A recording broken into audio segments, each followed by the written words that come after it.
Hello friends, welcome to Meridian Overseas. आज हम बात करने वाले हैं कि अगर आप यूके प्लान कर रहे हैं तो कौन सी ऐसी चीज़ों का आपको ध्यान रखना है जिसकी वजह से आपकी जॉब्स लगनी है, और जो अगर आपने फॉलो नहीं करी तो फिर जब आपकी एजुकेशन कंप्लीट हो जाएगी तो आपको बहुत प्रॉब्लम आने वाली है जॉब लेने के अंदर। सबसे पहली चीज़ ये ध्यान में रखनी है फ्रेंड्स आपको कि जैसे ही आप कोर्स सेलेक्ट करते हैं तो आप ये चीज़ ज़रूर देखें कि यूके की स्किल्ड जो कैटेगरी है उसके अंदर आपका कोर्स आता है या नहीं आता है। यानी जो आप कोर्स करना जा रहे हैं वो क्या स्किल्ड शॉर्टेज वहाँ पे है या नहीं है। अगर वो नहीं है तो आपको बहुत प्रॉब्लम आने वाली है जॉब लेने में। और इसके साथ आप ये ध्यान रखें कि अगर वो कोर्स आपका नहीं है, फॉर एग्जांपल अगर आपको एमबीए ही करना है और अगर आप एमबीए में ही जॉब करना चाहते हैं तो मेक श्योर कि फिर आप टॉप यूनिवर्सिटीज़ यानी टॉप 20 यूनिवर्सिटीज़ जो हैं यूके की वही टारगेट करें, तभी जाके आपको जॉब में हेल्प मिल सकती है, जॉब मिल सकती है। अदरवाइज आप ऐसा कोर्स लें जिसके अंदर आपको पता हो कि वहाँ पे स्किल की शॉर्टेज है। फॉर एग्जांपल आप नर्सिंग के अंदर जा सकते हैं, आप जो डेटा एनालिटिक्स कोर्स है उसके अंदर जा सकते हैं, आप इंजीनियरिंग कोर्सेज के अंदर जा सकते हैं। ये सारे ऐसे कोर्सेज हैं जिनकी शॉर्टेज हमेशा यूके के अंदर रहती है। तो पहला जो आपका स्टेप होना चाहिए, स्किल शॉर्टेज लिस्ट आप देखो और उसके अकॉर्डिंग ही आप अपना कोर्स सेलेक्ट करो जिसके लिए आप यूके में जा रहे हैं।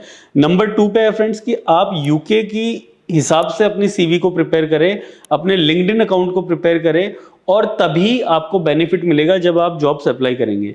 इसके लिए आप जब यूके पहुंच जाए तभी से आपका काम स्टार्ट हो जाता है। आपकी जो लिंक्डइन प्रोफाइल है उसको आप बिल्कुल अपडेट रखें, उसके अंदर सारी अपडेट्स आप डाल के रखें, और जो भी आपको छोटी मोटी जॉब मिले उसको आपको जरूर लेनी है, चाहे कितनी भी छोटी जॉब हो, चाहे बर्गर किंग में हो या मैकडोनल्ड्स में हो, चाहे कहीं पे भी आपको जॉब मिलती है, वो जॉब आपके लिए बहुत जरूरी है क्योंकि वहां से आपके जनरेट होंगे 2 रेफरेंसेस। यूके के अंदर अगर आपको जॉब लेनी है तो विदाउट रेफरेंस आपको जॉब नहीं मिलेगी। तो सबसे पहली चीज है कि आप रेफरेंस जनरेट करें।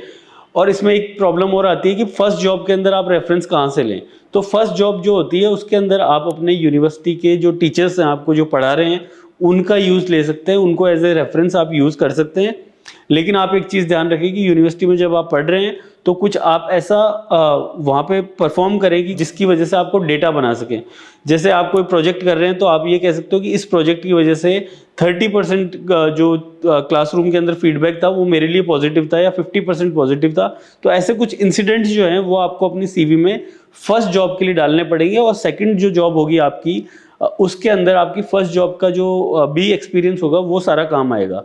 तो ये जो काम है ये आपको during the study he complete कर लेना है। और उसके बाद जब आप पीएसडब्ल्यू पे जाते हैं, पीएसडब्ल्यू पे जाने के भी आपके पास 2 तरीके हैं। एक तो आपका जो कोर्स है उसके साथ प्लेसमेंट ईयर मिलता है। तो अगर आप मास्टर्स कोर्स में जा रहे हैं तो मेक श्योर कि आप प्लेसमेंट ईयर साथ में ले ही लें, ताकि आपको 1 साल एक्स्ट्रा मिले यूनिवर्सिटी में या बाहर कहीं भी जॉब करने का, और उसके बाद में आप पीएसडब्ल्यू के लिए अप्लाई करें। नंबर 3 पे है फ्रेंड्स कि जब भी आप कोर्स कंप्लीट कर लेते हैं और आपकी फर्स्ट जॉब भी कंप्लीट हो जाती है तो जो आपका पीएसडब्ल्यू का टाइम है वो बहुत क्रिटिकल टाइम है। उस टाइम पे आपको कंपनीज हायर कर लेती हैं, लेकिन अगर आप फिर स्विच करना चाहते हैं जो आपको स्पॉन्सर करे तो वो काफ़ी डिफिकल्ट हो जाता है। तो जब आप पीएसडब्ल्यू पे हैं तब तक आप कोशिश करिए कि आप स्ट्रेटेजिकली जितनी भी कंपनीज हैं जो पीएसडब्ल्यू ऑफर करती हैं, जो स्पॉन्सरशिप देती हैं वर्क परमिट के ऊपर, आप उन सारी कंपनीज में अप्लाई करें। ध्यान रखिए कि आप 1 या 2 या 5-10 कंपनीज में अगर अप्लाई करेंगे तो आपको सिलेक्शन चांसेस बहुत मिनिमम है। कम से कम 100 से 150 कंपनीज में आपको जॉब अप्लाई करनी ही पड़ेगी, तब चांसेस हैं कि आपकी कहीं पे जॉब लग सकती है। क्योंकि जो जॉब निकलती है वो 5-10 लोगों के लिए निकलती है और उसमें बहुत ज़्यादा डिफिकल्ट हो जाता है आपके लिए कि आप सीधा उसमें प्लेस हो जाएं। नंबर 4 पे है कि आप यूके के अंदर जब जॉब लेने की कोशिश करते हैं तो आप पूरा प्रोटोकॉल उसका फॉलो करें। कौन सा एग्जाम होना है, कौन सा टेस्ट होना है, कौन से आईक्यू टेस्ट होने हैं, कौन से इमोशनल टेस्ट होने हैं। उसके अंदर सबसे जो स्पेशल मैकेनिज्म काम करता है वो है स्टार वर्कफ्लो, जिसके अंदर है situation, task, action and result. ये चारों के बेसिस के ऊपर आपका सिलेक्शन होता है। और ऐसे कई सारे एप्टीट्यूड टेस्ट हैं जिनकी आपको पहले से ही तैयारी वहाँ पे यूके में रहते हुए ही कर लेनी चाहिए। इसमें आपकी सबसे ज़्यादा जो हेल्प करने वाला है स्टूडेंट्स वो है आपकी यूनिवर्सिटी का प्लेसमेंट सेल। आप जब डे 1 के अंदर यूनिवर्सिटी में रजिस्टर होते हैं, आप जब फ्रेशर्स वीक आपका कंप्लीट हो जाता है तो आप प्लेसमेंट ऑफिस में जाके मेक श्योर कि आप कम से कम महीने में 2 विजिट तो वहाँ पे करें ही करें। वो आपके लिए ऑप्शनल है, आप चाहो तो कर सकते हो, आप चाहो तो नहीं कर सकते हो। यूनिवर्सिटीज़ हमेशा चाहेंगी कि आप प्लेसमेंट सेल्स में नहीं विजिट करें क्योंकि उससे उनका वर्कलोड बढ़ता है। लेकिन अगर आप सीरियस हैं अपनी जॉब के लिए तो आप बार बार में प्लेसमेंट सेल्स में जाइए, वहाँ पे जाके बोलिए कि मेरे को जॉब चाहिए आफ्टर फिनिशिंग माय कोर्स। तो can you please help me in building my CV। जितने भी मैंने स्टेप्स आपको बताए हैं ये सारे आपको यूनिवर्सिटी इसके अंदर हेल्प करेगी। इसके लिए अलग से डिवीज़न है, वहाँ पे आप कांटेक्ट करते रहिए, तो आपकी जॉब्स जो हैं वो सिक्योर रहेंगी। अगर इसके अलावा कोई पॉइंट्स ऐसे हैं जो आपको लगता है कि यूके के अंदर जॉब मिलने में आसानी हो रहती है जिसकी वजह से, तो आप कमेंट बॉक्स में ज़रूर लिखें।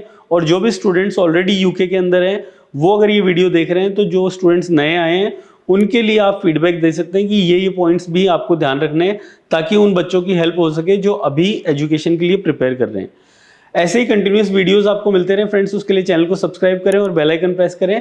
और कोई भी आपको क्वेरी है किसी भी कंट्री में एडमिशन, जॉब या वर्क को लेके, तो आप हमें कांटेक्ट कर सकते हैं स्क्रीन पे दिए गए नंबर पे, या फिर किसी भी ब्रांच के अंदर किसी भी ऑफिस में आप विजिट कर सकते हैं, हमारे काउंसलर से डायरेक्टली आप मिल सकते हैं। Thank you so much and see you in the next video.